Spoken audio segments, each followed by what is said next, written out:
Arkansas head coach Bobby Petrino is joining us on the Chuck and Bo Show this morning, as he is weekly. Coach, good morning. Thanks for hopping on with us. Good morning. How you guys doing this morning? Doing great. Thank you, Coach. Good to talk to you. Coach, I know I've heard your comments after the game Monday in your news conference. Obviously, you're very honest in your assessment of the game. I wonder, from a leadership standpoint, nobody's more frustrated than you, but you've been so close, and then you just kind of have a setback in the way this game went. How have you been able to, or what's the challenge of getting the guys to just hang on through the adversity and get them to believe that they can go compete in these next 4 games like you have in a lot of other ones? Well, I think the key is that defensively we've improved and we played to a position where we had a chance to win the game. Offensively, we expect a lot more from ourselves than that. And our players have a lot of pride. The O-line takes a lot of pride, the quarterback, the run game, and the passing game. So I have no doubt that offensively we'll respond. We'll come out and have great practice today and practice with a lot of energy and effort and, challenge their pride of the offensive players and keep building on the defensive players. And then we've got to do a better job on special teams. We've got to be able to help contribute to a win on special teams. Coach, you've been doing this a long time, and maybe you still ask yourself the question. I don't know. But how does something like Saturday happen? Because you've looked so good on offense. And how does it get to a point where you're like, man, I can't believe what I'm watching right now?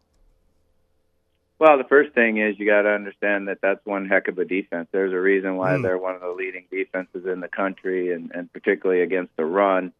And, we were in a position where we could still go win the game in the fourth quarter. A couple bad things happened to us, and we turned the ball over, and all of a sudden we're no longer in a chance to win the game. So, again, I still think we're right there. I still think that our offense is a dang good offense. We've got to go out and show it and prove it this weekend. How'd they respond Sunday night when they came in, Coach? Good. I mean, what you do is you got to. I tell them all that they have to be their own worst critic. Watch the video, be critical of themselves, understand what we're asking, what we need, and did I do it on that play? And each play you want to go through and say, I played with 100% effort, or I didn't. And I did what I've coached to do and utilize my technique. So you got to really be tough on yourself when you evaluate the video. And obviously the coaches are pointing things out. But it really comes up to, players being hard on themselves. And then once we get done with the video, you got to put it behind you and move forward. And that's why we go out and condition and run the guys that played a lot of reps and practice the guys that didn't, is to put the game behind us and move forward. Coach, I know you were asked about this yesterday and the future and the resources. Can you win at Arkansas? And you said a couple of things. You did think you could win at Arkansas, but you also said, hey, I'm focused on the here and now. I'm trying to give these guys the best chance to win right now. But if you allow yourself to zoom out a little bit, I know you said you'd be interested in being the head coach here when Hunter asked you that. Do you think you can acquire and get the resources and have the things necessary to make Arkansas as competitive as fans want it to be in this Southeastern Conference? There's no question in my mind that you can do it here. It's going to take a lot of work. Flip the roster quickly because we lose so many seniors off of it. But the resources are here, and we've got to give the boosters and the fans hope and show them that you're committed to play and perform to a championship level. When you look at the Mississippi State game, that's a different matchup, obviously, than the Auburn one. And you've now flipped the page and you moved on to that game. What do you guys have to do to go out there to flip this to a W this week? Well, offensively, we've got to be able to be a balanced team, running the ball and throwing the ball and make big plays down the field. They're playing better defense than they did a year ago when we played them. But we were very explosive and were able to do it both in the run game and the pass game. Defensively, we got to handle their tempo. They're a fast tempo, quick snap team, going to run the ball and throw RPOs. So we've got to be able to put pressure on the quarterback and hit the quarterback. When when he's getting hit, he's not making as many plays.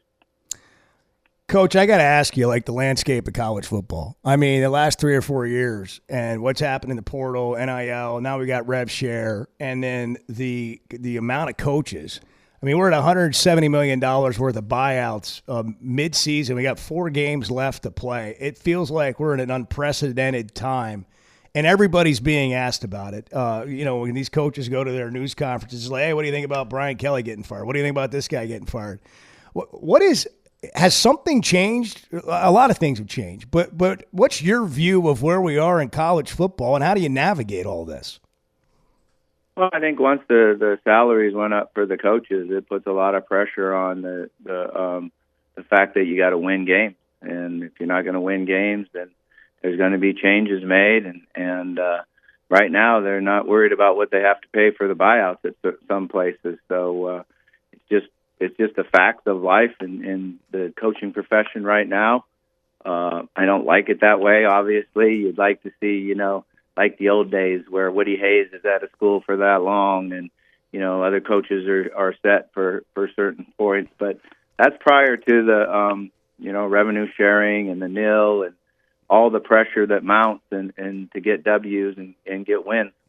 I wonder, and I've wondered a lot with coaches, how you balance the desire to develop a player. Every coach I've ever been around, that's what they enjoy the most, is developing a player, with the reality that, man, if we don't win now, none of us are going to be around next year anyway. Yeah, I think that's the thing that, you always wonder how this is going to affect the players and what's going to happen 8 years from now, 10 years from now, because it used to be about, developing and overcoming obstacles and stick with it, man. Good things will happen. And now with the system that we have set, we see guys that the grass is always greener at somewhere else, and they get in the portal and transfer. And, I think we're getting lost in the fact that the game of football used to prepare these young men for life and how to overcome obstacles and fight through it, be a good teammate, know how to work hard for life after football. So I'm hoping that we don't get lost in life after football. Yeah, I mean, it sure seems like it's so quick and transactional now. It's a difficult task, but from everything we hear about the group you have, they keep fighting and evaluating these guys in the portal. Coach, I wanted to ask you about that. So let's just spin it forward a little bit. You mentioned, hey, there's a bunch of seniors on this team. We're going to have to flip the roster. You got to recruit in today's world. You got to bring in some freshmen. But, there's no, hey, let's give a coach, 4 years to turn a program around anymore because of the portal. So obviously it's important to evaluate in the portal, but what does that look like while you're trying to coach and win and also think about that?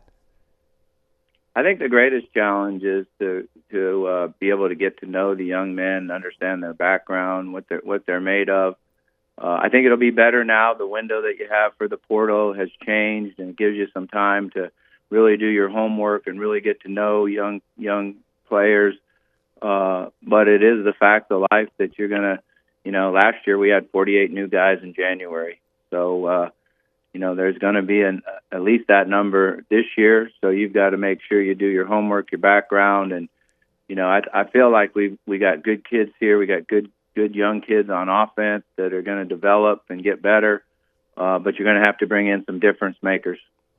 Well, Coach, we appreciate you making time for us today, as always. Good luck to you this week, and again, thank you. All right, guys, have a good one. You too, Coach. Have a great Tuesday.